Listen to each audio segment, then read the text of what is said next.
Hey y'all, this is Raymond Spangle of Spangle Craftworks. Today we're going to be turning a small pet urn out of mahogany with an ebony finial. Here you see me finding centers on the spindles, and marking divots in them. And that's a Nova 9020 flexible point drive center I'm putting into my Nova G3 chuck. I've got a 60-degree cone on the tailstock. I'm going to mount these between centers. Take them down the round using a spindle roughing gouge. A little more work to set up on a old ShopSmith Mark V I. So many things to turn and tighten, loosen, tighten, over and over. And here we're almost down the round. That spindle roughing gouge could probably use sharpening. Work through it. It still does a pretty good job of getting us down the round. A fairly smooth surface. And here I'm making the tenons for my G3 chuck with the 50mm jaws. There are many ways to make tenons at the end. You could use skew, gouges, just using a parting tool. I've got the parting tool sharpened so that one side is a little longer than the other, so it's askew a little bit. That's my golden ratio divider, handmade. Need to make a video on how to make that. Pretty handy. Here we're just better defining where the lid and bottom are. Here I'm going to my little design drawing, making some marks, some story marks to show me where I want the major curves and changes, transitions.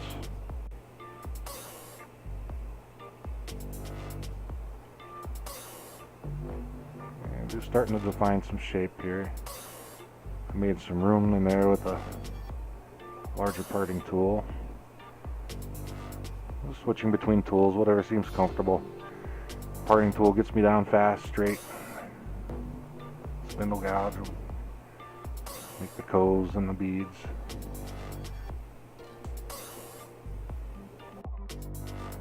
I can't find my little design drawing, so I just brought up a picture of the final urn so you can see what I'm working towards here. I had a little problem in that corner. My skills aren't the greatest, and I hadn't figured out yet about the detail spindle grind. Trying to use a traditional grind on the spindle gouger. I've since bought a few more spindle gouges and ground them different ways, and that detail grind is awesome for things like that. I wish I'd known about it, but we make it work. Let's have the fun figuring this out, I think. From here, I've cut some footage out. I just continue to try to define the shape and make the best cuts I can until it's time to cut these apart. Cut the lid away from the body. And here I'm just using a flush cut saw. I'll separate the two. I use it because it has not because I need to cut it flush, but it's the smallest kerf saw I have. It's very sharp. Now, mounting the body by itself. Preparing to start to hollow this out. At first I thought I could use this Forstner bit to hollow the majority of this out, but it wasn't really cutting all that well. It did provide me a very sharp edge, a perfect circle for the inner part of that rim. And I could probably just leave it at that and tell you I knew what I was doing, but we're all learning as we go, I think.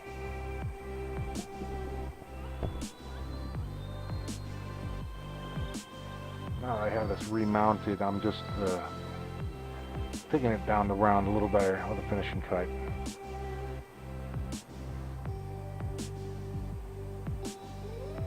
Finding some detail on the edge there.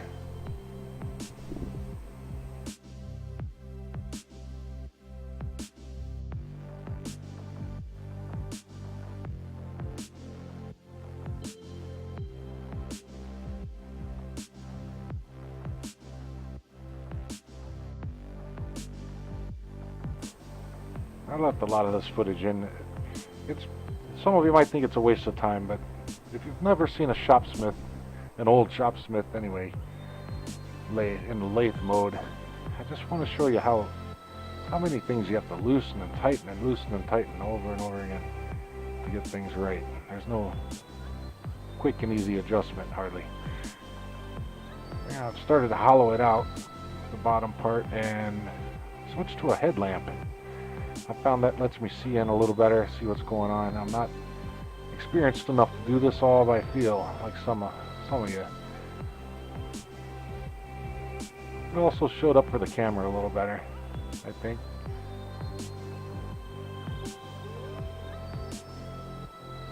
Smoothing out the inner rim, running over the lip of it. Yeah, just going deeper and deeper. Always checking my thickness, wall thickness. I've got a hollowing tool to get around that edge.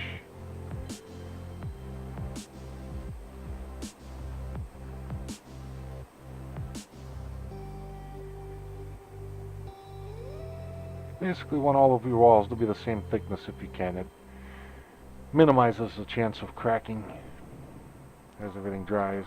Lets everything dry evenly.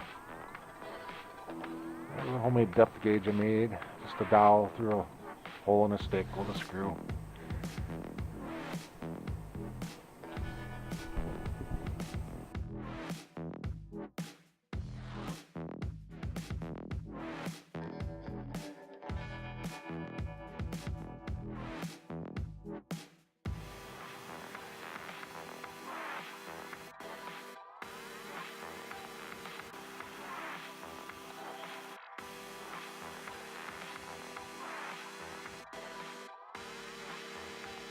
Sure, got a pretty good fit on the lid, and start to sand it down. I go through a roll of 120 grit sandpaper I get cheap at Harbor Freight, and then up through 240, 300, 400, 600. I think I stopped around 600. I have that 5 grit pack from Rockler. Found it a little cheaper on Amazon, actually. You see on my left hand, I had a remote. I've got the Mark V plugged into one of those cheap AC remote sockets on the wall. That kind of lets me start and stop in an emergency. Especially, I don't like reaching across to hit that toggle switch when I'm doing certain things. But when I'm sanding, starting and stopping. And here I'm putting on Shine Juice, OB Shine Juice. You can find that from Captain Eddie's channel. It's shellac and oil and alcohol mix.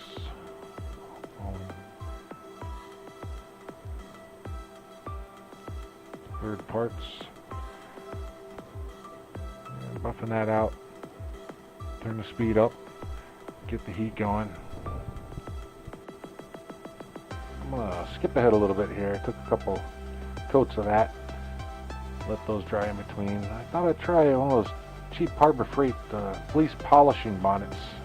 See what it would do for me. It's a little dangerous. You got to be real careful. Don't let anything grab that. Keep a loose grip on it.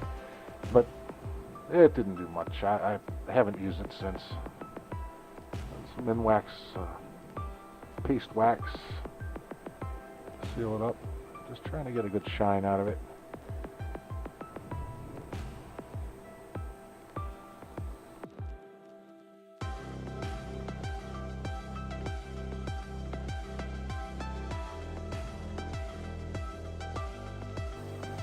Here I'd lost some footage on the camera. Just trying to show you that what I've done. Measured the outside of the rim. Made sure I was had that diameter on the lid. Carved into it a little bit with the parting tool. Get a sharp, straight wall. And used a flat scraper. And gouged a little bit out. And used a round scraper. smooth it out a bit.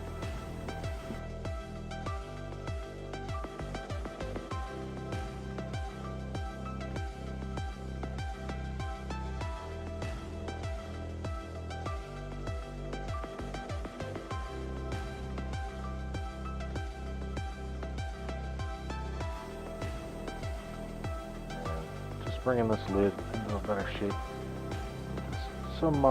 See some diagonal marks there towards the chuck side of the lid, and that's from vibration, if you see those. And the vibration can come from all sorts of things. Typically for me, it's either a dull tool or on this lathe, I've forgotten to tighten one of the knobs, and so it vibrates a little bit. I have to go back and make sure everything's tight and sharpen my tools. That'll usually get rid of that.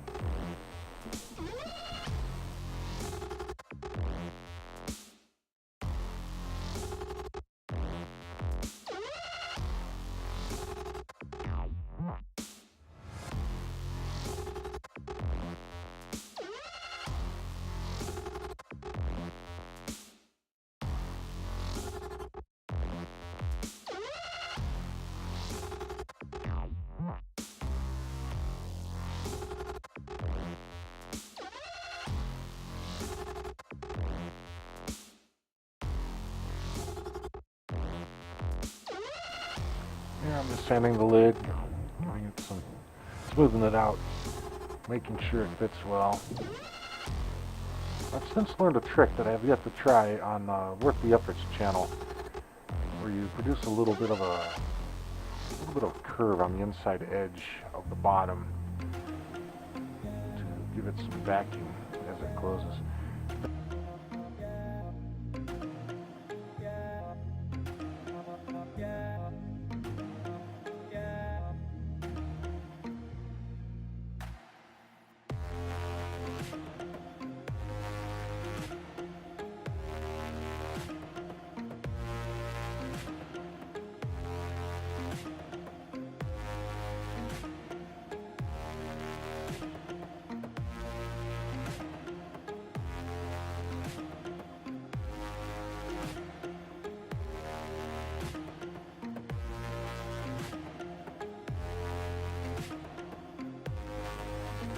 Some of you might notice I use a bowl gouge when other tools might work better. I've done entire bowls with a bowl gouge. You can rough with it, you can scrape with it, shear cut with it. The bowl gouge is an amazing tool if you have the right grind on it. Here, I have another problem with that recess. I'm trying to figure out how to get in there and make that a smooth transition. I eventually figure it out after going through several tools.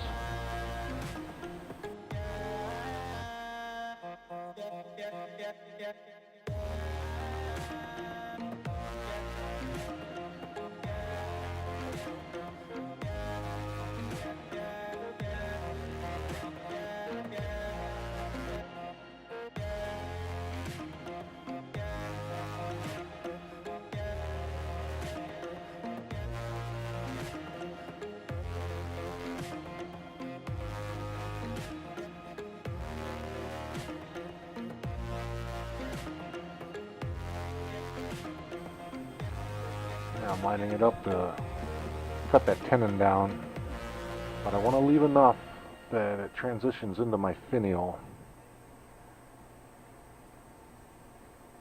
I kind of wanted my finial to come out of this wood very distinctly.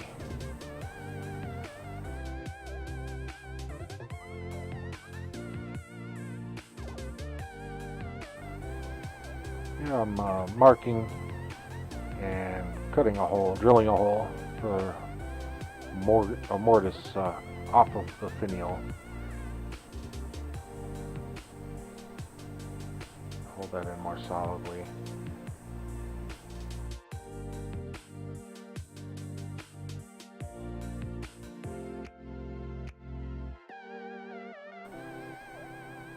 I'm removing the urn and mounting the ebony finial between centers.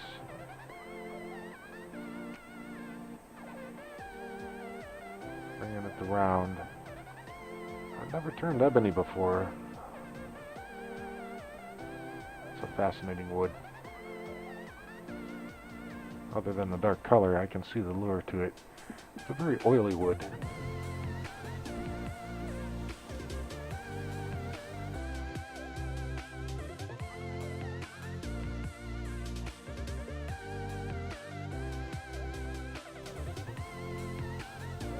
You'll see here that I finally realized I try to save some of these shavings from this ebony. It's pretty expensive wood. So I slipped a Texas Catholic paper under there. The sooner I am. Switch tool rest to a shorter tool rest. Get some finer detail closer to the spindle.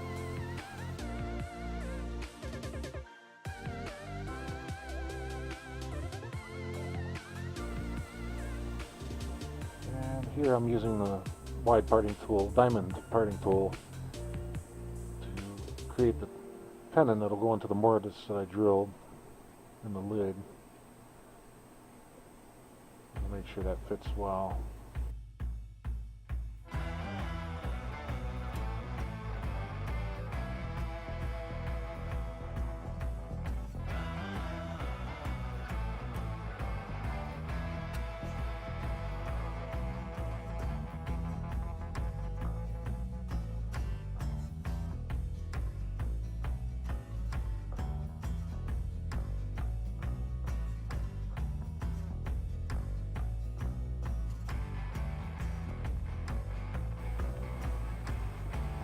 Using the golden ratio divider to figure out how long I want this finial to be in relation to the entire urn and where I want the bead to be on the finial, all those things. Takes a little calculation, not much. That's a very handy tool.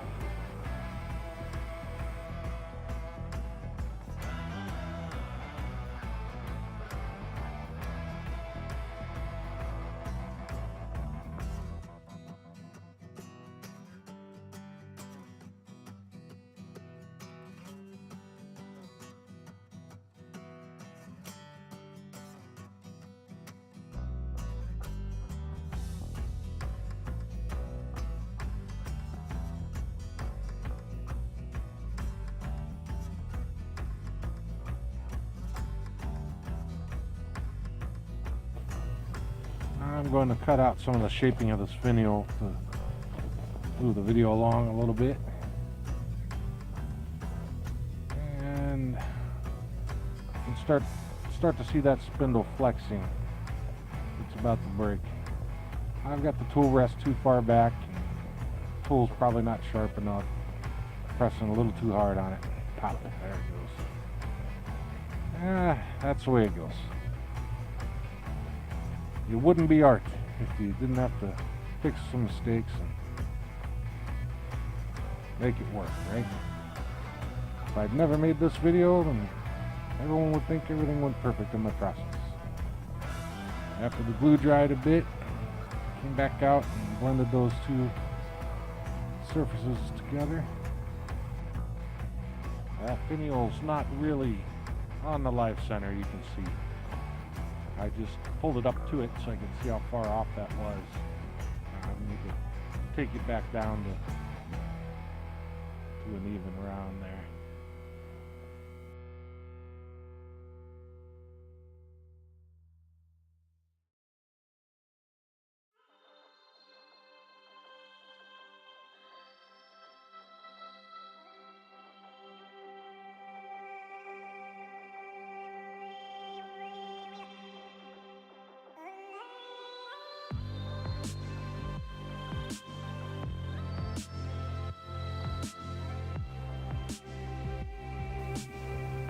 Did the best I could to make it round, bring that point to a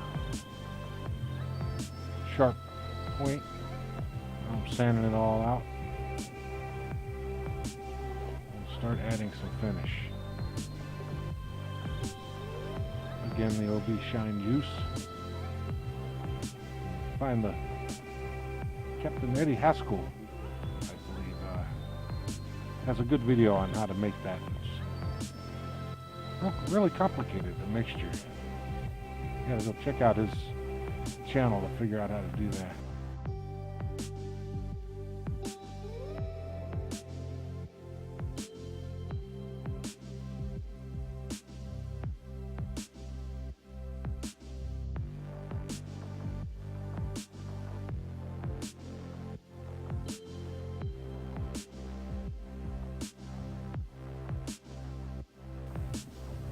Give it quite a nice shine. Here I'm going to reverse chuck it, just using the 50mm jaws with a paper towel in there to soften it a little, give it some grip. But I pull it up to the tailstock to keep it safe, at least at first. I need to take that tenon off. Make sure it's recessed a little on the bottom so it'll sit flat on a table or mantle or wherever it ends up.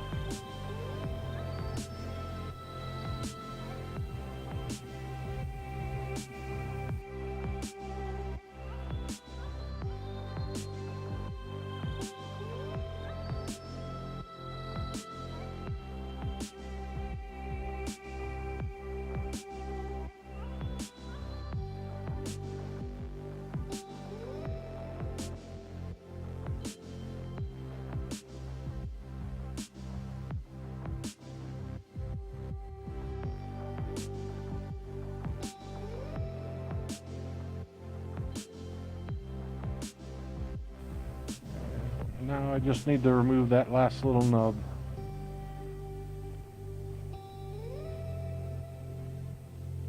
Pretty easy. Not a lot of side width pressure when you're in the middle there. Now just clean it up. Give it a little bit of a lip. Define that lip better.